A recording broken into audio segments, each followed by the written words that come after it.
Um, so let's get started. I know this was called tool tryout, but I decided not to wing it and show you Google Analytics live because that way madness lies. And what if something went wrong? And so I'm just going to present a sort of more of a straight presentation with a lot of screenshots.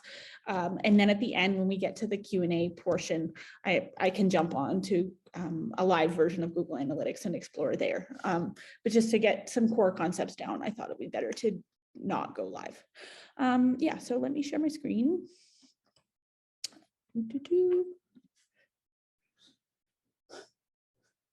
So here we are. I'm just going to move over. Can everybody see okay? Okay, so I just called this using Google Analytics to understand your website users. And I just want to focus on like throughout not only how do you do things, but why are you doing them? So you might end up choosing to look at different things, but I hope that the perspective of using the data to inform decisions comes through. So this is the plan for this presentation. So we're going to talk a little bit about why you might want to use Google Analytics. It sounds like both of you are on board with the concept. So we'll probably spend less time on that than maybe in some situations. Talk a little bit about how to get started, but then the bulk of the presentation is going to be a guided tour of the Google Analytics interface with jumping out to define some key terminology. And then we'll take a look at other ways that you can analyze the data that you get from Google Analytics. And I called it problems with Google Analytics. I could have called it caveats or things to be aware of. There's just a few problems or caveats that I want to make sure to highlight. I think that Google Analytics is pretty easy to use once you get over the initial hump of terminology. I think that's the greatest barrier to entry, is understanding the words that you're seeing in the interface.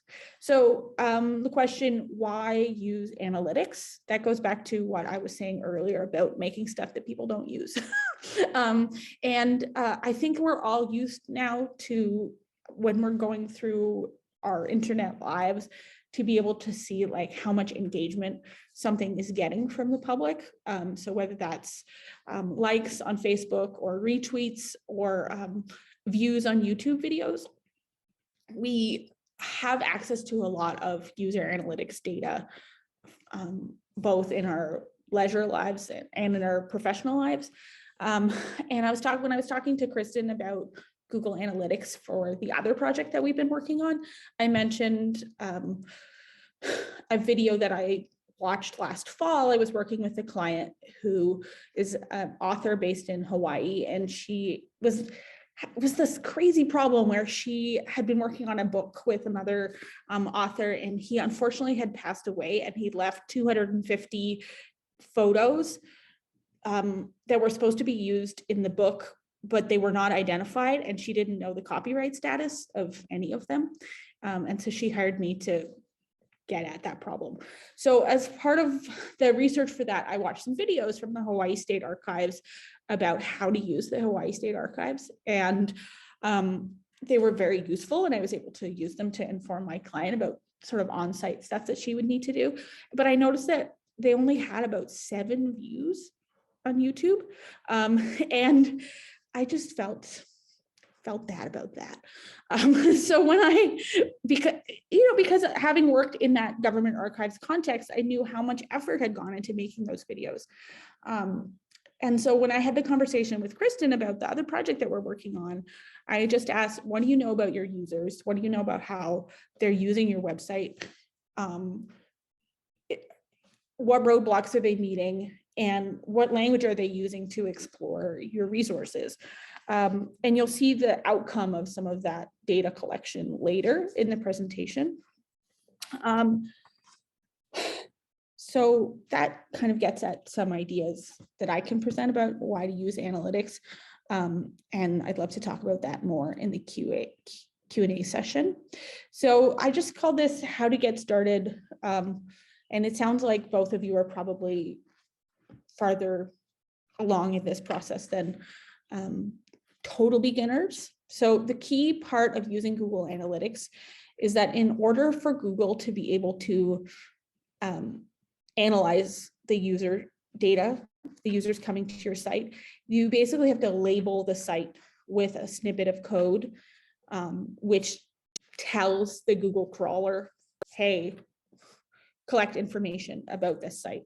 And so you can do this manually by manually entering a snippet of code in the header of your website, but most web design tools, like if your site is a built in WordPress or Wix.com, which is more of a drag and drop site builder, they have like a tool built in for you to either check a checkbox or move a toggle or request that the Google Analytics code be added. So, and then if you're building the website in Google Sites itself, it will automatically be crawled because it's like a Google property. So yeah, I mean, I hate to tell you this, but really the way to get started is to figure out how the website you want to analyze was built, and then Google how to add Google Analytics to a WordPress site, a Wix site, a Squarespace site, et cetera, et cetera. Or if you're in an institutional setting where you have like a web administrator, ask that person, hey, is Google Analytics set up for this site? Is there anything we need to do to add it? Yeah. So you access the Google Analytics interface by going to analytics.google.com. And that's probably the first thing that you are going to want to do before doing any of this other talking to other people, just to see what pops up. And if you go there and you get a prompt that says this, you haven't signed up for Google Analytics account, the next step would be to go through those prompts and get set up. Yeah, so, but it's very specific to exactly what kind of website you're working with, and has a little bit of trial and error involved. So what I want to focus on more is once you've actually gotten into the Google Analytics interface, what does it all mean? So, which is really like the main problem. You can give people graphs, but if you don't know what the graphs are about, who cares, right? So to create this presentation, I actually explained Google Analytics to a person. The person may or may not be married to me and may or may not be a philosophy professor at the UW-Madison. And he has his own website,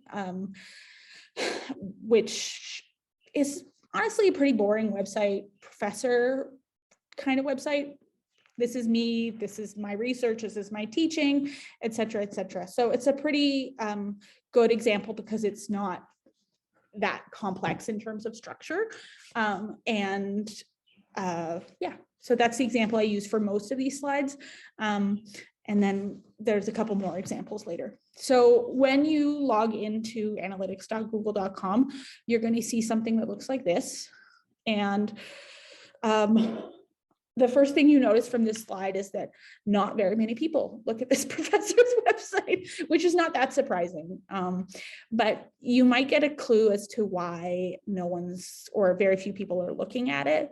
And the reason for that is that the default setting when you go to Google Analytics is to only see the data for the previous week.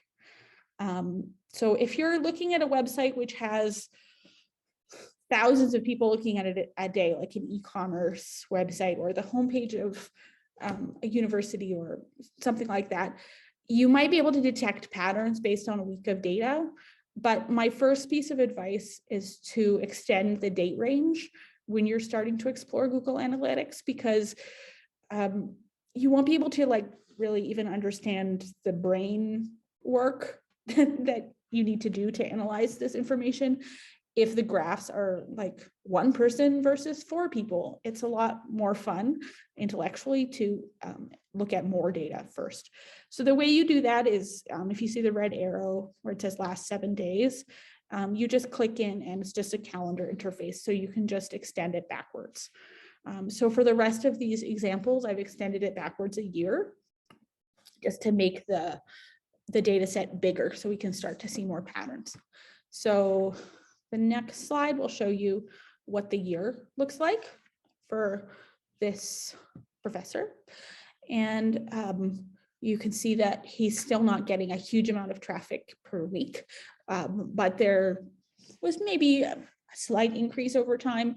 And then there was a spike at the beginning of the academic year. So in September and the beginning of October, you can see that the number of users hitting the site ballooned to an average of 10. And that we can assume that that's because of students, looking at the website to see who this guy is, what he teaches, what his background is, during times of course registration, if that makes sense. Yeah, so that's the homepage.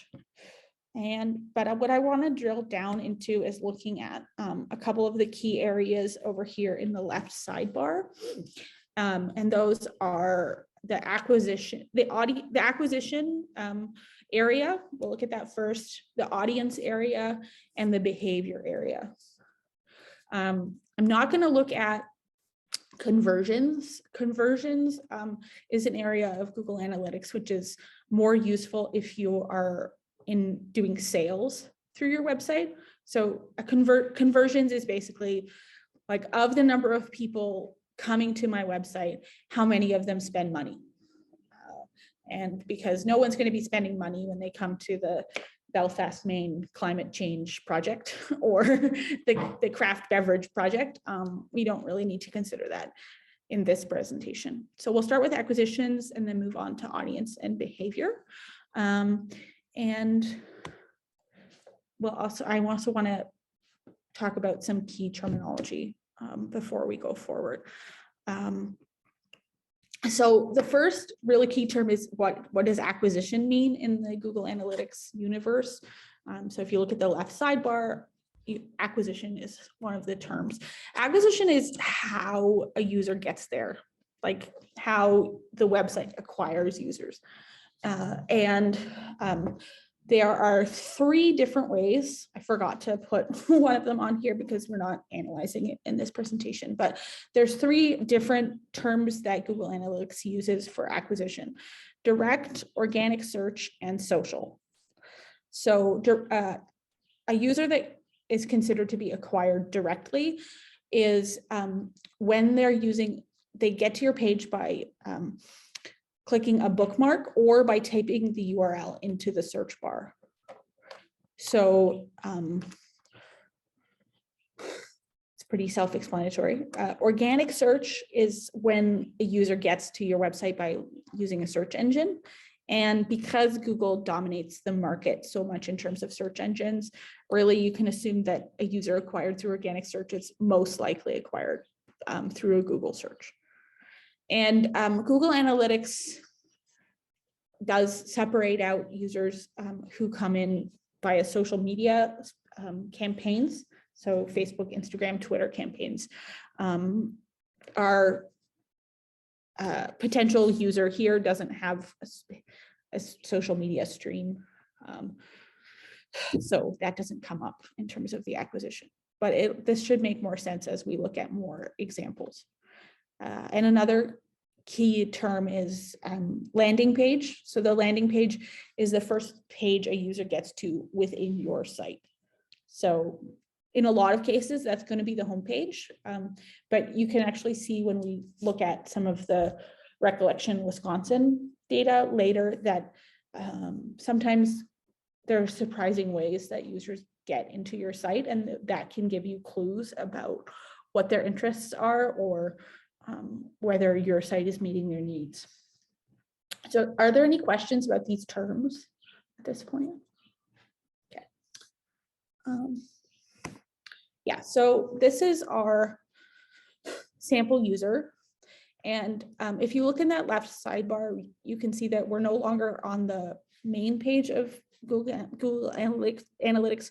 We're looking in the acquisition section and the overview. And this is probably going to be one of the areas that you'll want to look at the most. But we can see a problem. It's super annoying that when you change the date range on the homepage and then you go to acquisitions, it reverts to the default of 1 week and you have to change it again.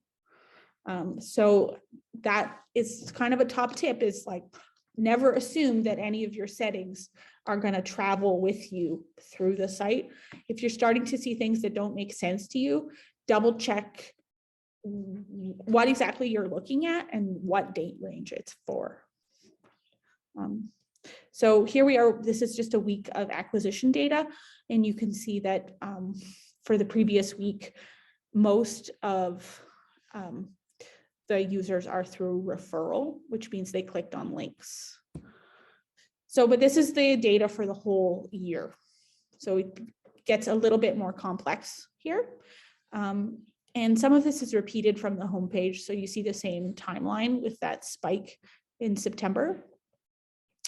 But you also see the handy pie chart with the different acquisition streams. So referral means that the person clicked on a link. Organic search means they came through Google, and direct means they either typed the address into the URL bar or used a bookmark.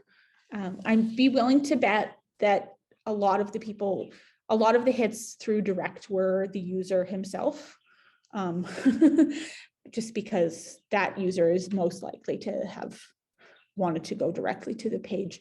You can see, we'll see later that most of the referral hits are through links on other UW-Madison sites.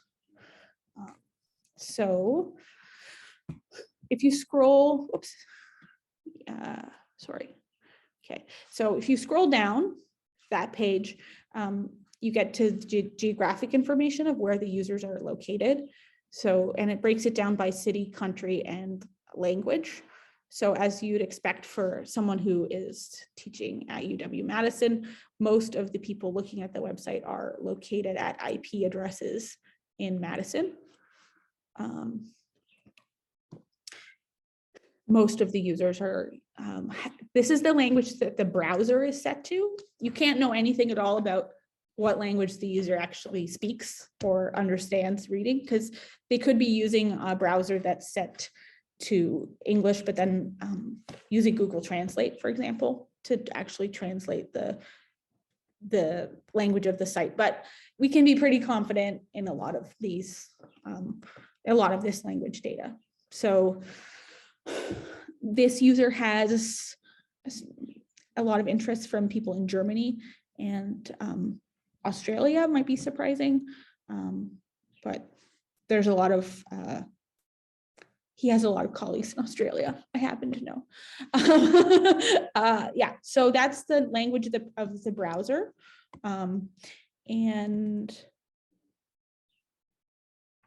I don't have the one with country. So let's go back here. And okay, so we're back in the overview. And the question is, well, why would I care what language the user is using? I think for library and archive websites, there's not going to be too many surprises in that geographic data, except for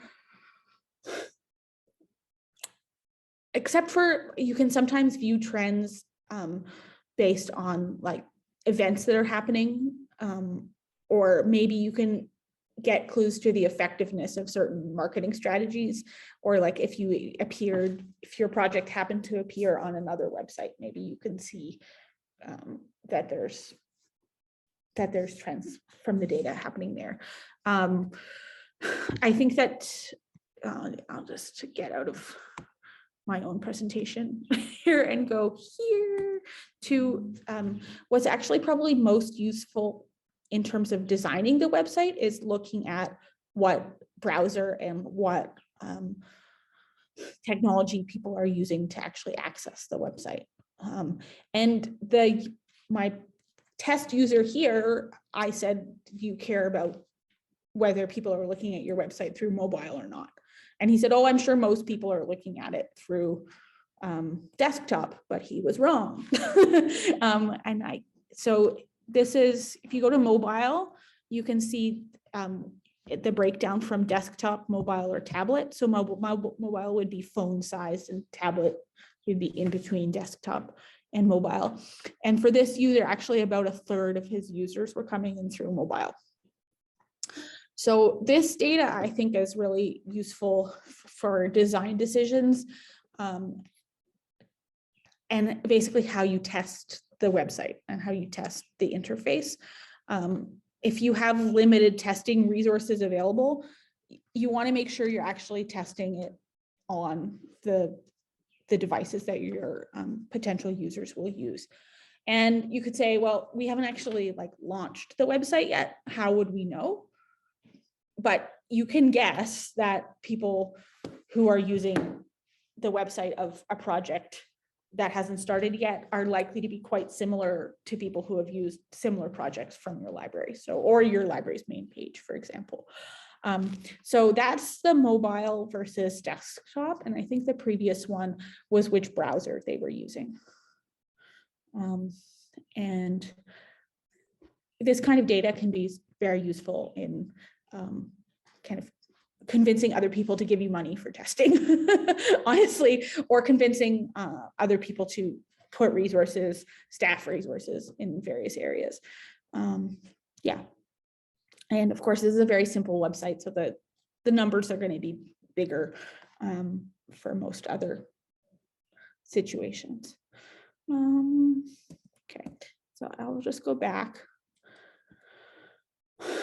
So the other area of that, so we're back in the acquisitions area. We've talked about people getting referred, people coming in through direct search and through direct, and people coming in through organic search. A question that people often think that they can answer through Google Analytics is, what keywords are people using to get to my website? But unfortunately, you can't really figure that out anymore from Google Analytics. You used to be able to, but if you take a look at this sample website, if you go to acquisition, all traffic, and then you look at channels, that's another term to keep in mind, that will give you the information about what keywords people are using. And for this website, you just can't know. So you get this not provided and not set. And what that means is that the users who are accessing the website, all of the users are coming at it through an HTTPS URL as opposed to an HTTP URL. And that's good because it means that those users are having a more private browsing experience than if they were using HTTP, but it's bad for spying on them. So, and that's a change that came through a couple years ago. It used to be the case that Google Analytics provided much more rich keyword data. And that's kind of where the real money was for using Google Analytics, is figuring out what keywords people were using and then using those keywords and trying to push your website up the Google search results. But a couple years ago, the behavior of the Google search engine changed, and it refers people to go to HTTPS instead of HTTP. And that meant that in the base Google Analytics, you can't get keyword data anymore. You can pay, as always. You can pay in different ways to get keyword data and use other add-ons and stuff like that. But that's maybe a surprise that sometimes people encounter. They think, like, where's the list of all the keywords? You can get some keyword data. When I did the analysis for Kristen of Recollection Wisconsin, we were able to pick up a few keywords, but because like 90% of the people are coming in through secure connections, it's not really meaningful if you only know the keywords that are being used by 10% of your user group. if that makes sense. Yeah, so I just wanted to highlight that. That's one of those caveats that I wanted to talk about. So that's the problem. The other thing you can figure out, which I think is actually sometimes more useful for web design decisions than keywords, is what links people are clicking on to get to your website. And that is called referrals in the Google Analytics universe. So that's under this acquisition section, all traffic, and then you can look at referrals. And it defaults to looking at the top 10 referrals, but you can click all the way through over there in the bottom right to look at more and more links that people have clicked on to get to you. So for example, looking at this, you might discover that your website is linked on an external web page that you had no idea had a link to your website. And that can be helpful. For this user, it turned out that his web page was linked from a couple of conference websites that he didn't know that he'd been linked. So it allows you to kind of gauge, first of all, what are the interests of the users coming to your site, and also kind of where does your site exist in the universe of like all the other institutions that are talking about you. And so if you've done networking and you've tried to get awareness of your site out there, this kind of is a way to gauge that success. And it also might be a way for you to start making in-person connections. Like if you can figure out that your website has been linked by somebody you've never heard of, like you can reach out or you can connect to other people that way. So that's referrals. And we've already talked a little bit about the audience section here in terms of the geography. We talked about browser and mobile devices. And now I wanted to talk about user behavior. Let me just check on my time here. Okay, so user behavior means, okay, once the user has got to your website, what do they do? And kind of, I think this is sort of the most interesting part for me in terms of looking under the hood at what our users' information needs and what are their barriers. One piece of information that it's quite easy to figure out about your users is how long they stay on your website. And this is I guess one other sort of concept that I wanted to highlight is that when you're looking at Google Analytics, it's not about looking so much at desirable and less desirable outcomes. Like you can't always say this behavior is good and this behavior is less good for our goals.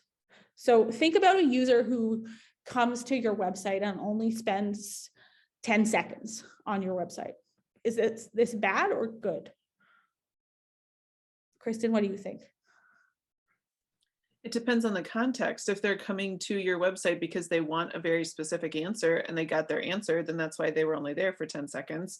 If they came to your website and it was overwhelming and boring and they left without doing anything, then 10 seconds is bad.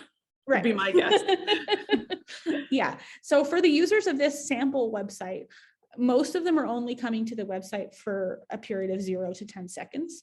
And I have no idea who's coming to the website for 601 to 1800 seconds. Those people are outliers. So I believe that for this website, the relatively short session duration is actually an indicator of success, because one of the main functions of this website is to provide links to the individual's research papers. And if the user can come to the website and immediately get the document that they're looking for, they've been successful in meeting their information need. We'd start to see problems if we could tell that users were coming from backgrounds They were students, they were people doing research, and they seem to get onto the website and stay there forever and go round and round and round in circles. That would be no good. But again, we're not looking for like exploratory browsing behavior in this situation. So when you're looking at what your users are doing, don't try and think about, always think about 2 different options of things that they could be doing or thinking about. So yeah, that's user behavior. You can also get demographic information about your users. I don't know if either of you, Mike or Brenda, have ever looked yourself up in the Google advertising interface to see who Google thinks you are. You mean us as a person or our institution? You as a person. Oh, no, I don't want to Because do it's that. funnier, That scares it's me. more interesting for you as a person. The Google thinks that my husband is male 65 plus when he's 37. Google thinks my mother-in-law is really, really interested in soup, which is not true. So you can you can look up who Google thinks you are based on your search behavior. And so that's kind of also a caveat that the demographic information is not like the real demographic information of the people looking at your website. It's Google's best guess of who these people are based on what they search for online. But it still can be interesting and useful. Also, definitely to like try and see if you can identify surprises. This data is not surprising. Most of the people who are looking at this website are students or graduate students, and a few older academics probably, and maybe some retired people, or people who Google thinks are retired. In terms of user behavior, another key term is the bounce rate.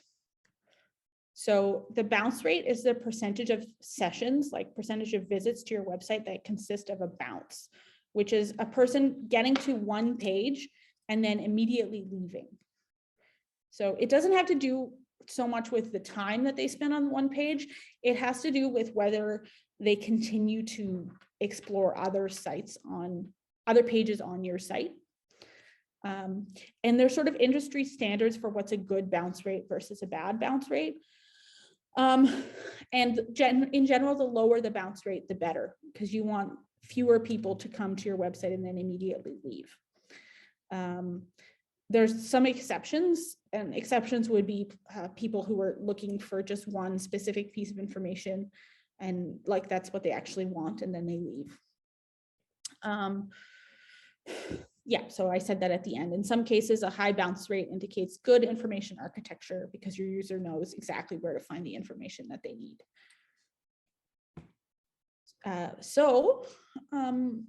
We're looking now at another website. This is the website of a family law attorney, a divorce attorney. And so the goal for this website is slightly different than the previous user. The goal is to convince the user to contact the attorney, basically to make money. So it's getting more into like the e-commerce area. And in this case, you really don't want to have a high bounce rate because you want the user to do something, either explore the services of the attorney or contact them. And so how is this website doing in terms of bounce rate? Pretty good. The bounce rate there on the bottom is 40%. So that's within the industry standard of what you'd be looking for. And you can also see here trends over time in terms of bounce rate and trends in terms of page views. So this attorney lives in Ontario, Canada, which is where I'm from. And she experienced a spike in page views in October of 2021. And that is because that's when COVID restrictions were lifted in Ontario. And even though she was still practicing mostly online, I think psychologically people started thinking that they could start making big decisions about their lives because they weren't stuck in this sort of weird COVID limbo. So there's interesting data about what happened to the divorce rate during the pandemic. It was depressed at the beginning of the pandemic because people were really uncertain. And then as restrictions started to be lifted, it spiked. So her website experienced that same trend. And also, I didn't know this, but divorce attorneys always experience a spike in business after Christmas. So this is another set of data about user behavior that you can get from Google Analytics, and it's called the behavior flow page. And this one is really worth exploring. It's not kind of immediately intuitive when you first look at it, but once you kind of futz around with it, you can figure out what's going on. The width of the bar is how many users. The width of the green bar is how many users. And then the red bar that looks a little bit like somebody jumping off a diving board is people leaving.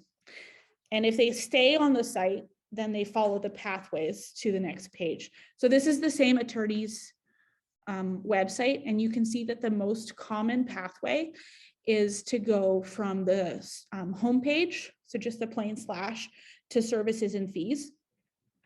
And then there's a mystery because the desired user behavior is to go from the homepage or either immediately from the homepage to contact me to set up a consult, or from the homepage to another site to contact me. But the users aren't doing that. They're going back to the homepage. So as a web designer, this is for a website that I designed. As a web designer, I would want to look again at the website and figure out whether or not I need to make the pathway to contact me more obvious. So I could extend this example to the library and archives world by, if I had this data, I could combine it with data, for example, about reference inquiries.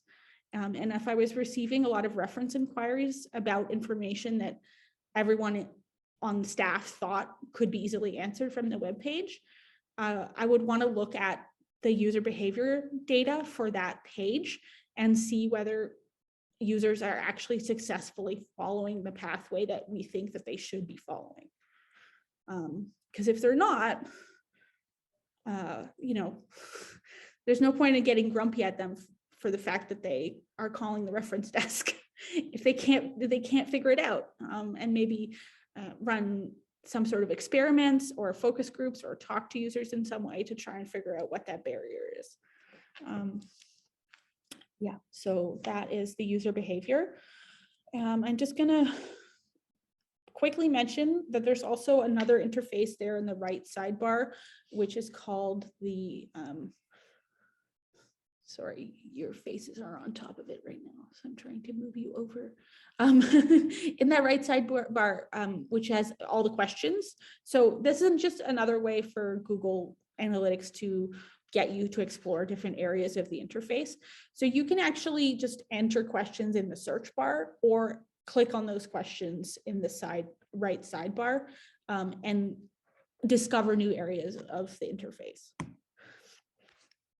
I also wanted to mention that you can download the data, and this is probably going to be the next step after you do some exploring on the interface, especially because it's easier to share. So this is from an the acquisitions overview page for Recollection Wisconsin, which is the statewide cultural heritage umbrella organization for Wisconsin. And just over there where it says export, you can export it as PDF, Google Sheets data, Excel data, or CSV data. So once you start exporting things, you can play with them and do whatever you want. So for example, you can do this. This is the Recollection Wisconsin data. And the question here was, if we're going to be adding pages to the Recollection Wisconsin website that are useful for people who are part of the digital project toolkit potential audience, can we figure out what pages that audience is already looking at the most? And from that, can we try to figure out what they want, basically, like give them what they want?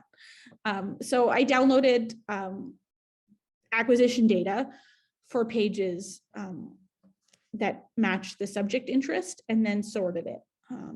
So you can basically divide this data into 3 different groups. People are interested in specific events. People are interested in specific how-to guides. And people are interested in what I would call index pages. So those sort of pages that are like the entry point for larger collections of pages.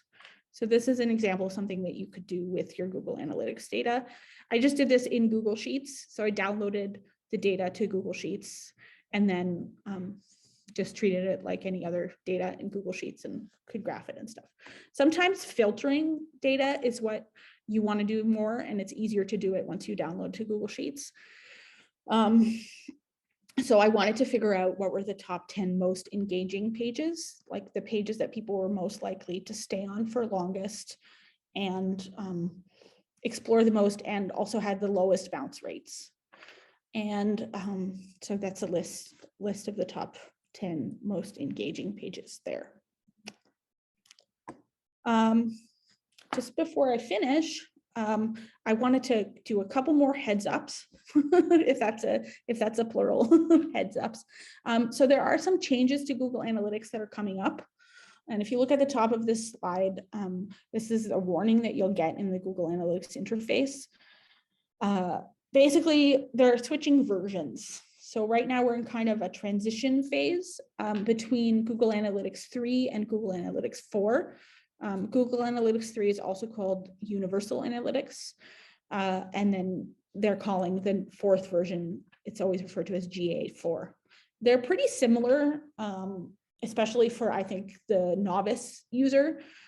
For the expert user, Google Analytics 4 integrates a lot more information about that question of what do users do after they get there. And it also includes some predictive data analytics. So it has some tools where you can kind of drill further into what you think the user is going to do in the future.